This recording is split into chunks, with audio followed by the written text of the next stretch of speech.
Hello there, and welcome back to War Thunder. So today we continue our honorable journey through the new additions of Naval Forces in patch 2.27, and we have arrived at the IJN Ise, which is a Japanese battle rating 7.0 rank 5 tech tree battleship. It's an Ise class in its 1941 configuration, and there are some subtle differences to its predecessor and also older version, if you will, the Ise class IJN Yuga 1920 version that is also at 7.0. Before I continue to talk about the ship, first of all, let me know about the sound levels. Do you understand me clearly?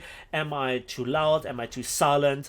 Because it's really difficult to mix the sound levels, and on my end it is always absolutely alright when I just proof watch the video that I just rendered, but some people sometimes complain that I'm too silent, and I'm not just quite too sure if it is on my end or if the majority of people just have it a bit more louder. Let me know.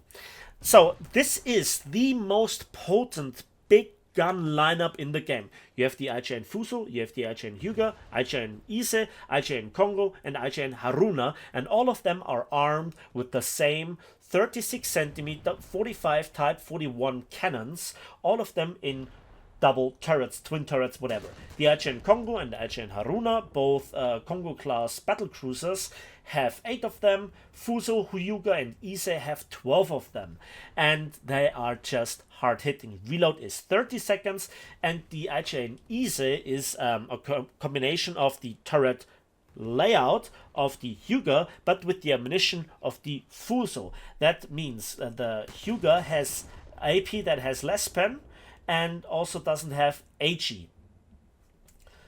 In numbers, this means that the Ise has, as the stock round, and this is very interesting, the extremely high yield SAP round, the 356mm ordinary SAP, which is an SAP CBC round, 69 kilograms of bursting charge. I say it again for your pleasure. 69 kilograms of bursting charge. And you have at 1,000 meters 301 millimeters of penetration, at 5,000 meters 248 millimeters, and at 10 kilometers 199. So this is an absolute cruiser killer shell, and it's back in also causing flooding if you hit them correctly in the waterline. And versus lightly protected target, it can absolutely detonate their ammo racks, which results in beautiful explosions. If you have something that is more armored, something like, for example, a Sarah or a Polar or a Des Moines or a Newport News that is at long range and is angled, you better switch to the 356mm Type 91 APC, which is an APCBC round and is a tier 1 upgrade, and that features up to 635mm of penetration at 1,000 meters, at 5,000 meters 529, and at 10 kilometers still 431 millimeters of penetration, 771 meters per second muster velocity, and 11.66 kilograms of TNT. So that is a high penetration, not really great yield AP round, but when it hits a magazine it will cause enough damage. And then you have, as a tier 2 upgrade, if you can call it, the 356mm common type 0 high explosive shell. Thanks to real shatter, it is, despite its 31 kilograms of TNT yield and 67 millimeters of penetration, borderline useless. To summarize, you have a very high yield and medium pen SAP round and a high penetration, medium to low yield AP round. And this is backed up by your secondaries, 140 millimeters, 2.2 kilograms of TNT in the only available ammo type, which are the SAP rounds, and 115 millimeters of penetration. And so, yeah, that is great.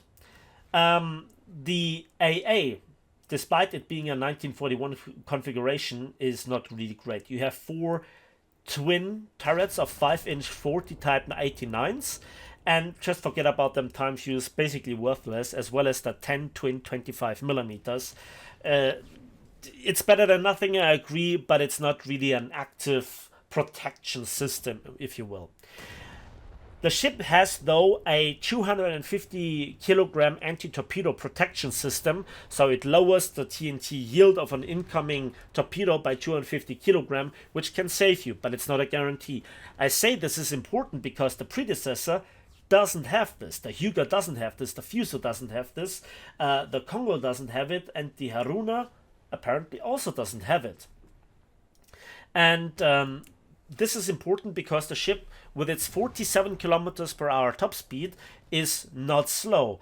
It is a bit faster than the predecessor, and I think that the main problem with the ship is it just doesn't want to turn. If you are not damaged, fully upgraded, and you go at your top speed of 47 kilometers per hour and you try to turn, you slow down to a crawl and you just don't turn. It's absolutely horrible. So yeah, there is this. But also now let's talk about the armor. The main belt is 300 millimeters of rolled cemented armor, the upper belt 200 millimeters, the barbettes in the strongest points are 300 millimeters, and turret faces are 305 millimeters. That is not the best battleship protection out there, I gotta tell you. And also there are some weird gaps in the armor view where the ship can be hit in really vulnerable spots, especially the front turret, if you're angled in, which is normally a sensible thing to do, actually exposes a weak spot. And there is only a 32 millimeter internal turtle back.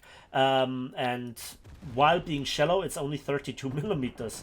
There is some extra internal armor protecting the magazine, but it sometimes is just not enough. And I have been detonated, as I've shown you.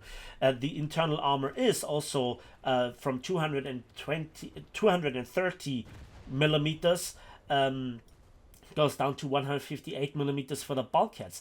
It's a really strange armor layout, as well as the deck plating. 51 at the stern, then over the magazines 120, then over the middle magazines 122, and 50 millimeters and 75 millimeters where the machinery is. It's really weird. It just doesn't make sense. As well as that apparently my capturing recording software has again not recorded sound in this one. I apologize in advance. So this ship is an absolute monster versus cruisers.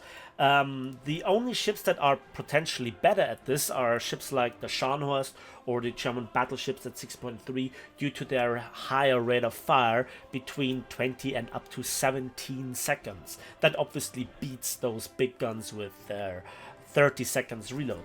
But 30 seconds reload is so much more comfortable with those universally usable guns than, for example, the standard ships that we so have for the US so far with their 40 seconds reload. And yeah, their biggest weakness are obviously then planes. So really strong lineup, but so far nothing outstanding. I'm missing the 41 centimeter guns, I'm missing the Yamato, maybe some more ships in the pre-Dreadnought or Dreadnought era, some such like the Setsu or even the Ikoma, right?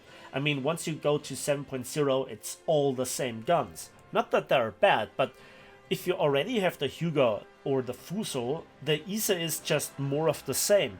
Again, it's nothing bad because you can then go through 3 battleships, but if you go through 3 battleships in one battle, well, every battleship has a repair cost of 40,000 silver lines, even though we have enhanced economy these days, but just worth mentioning.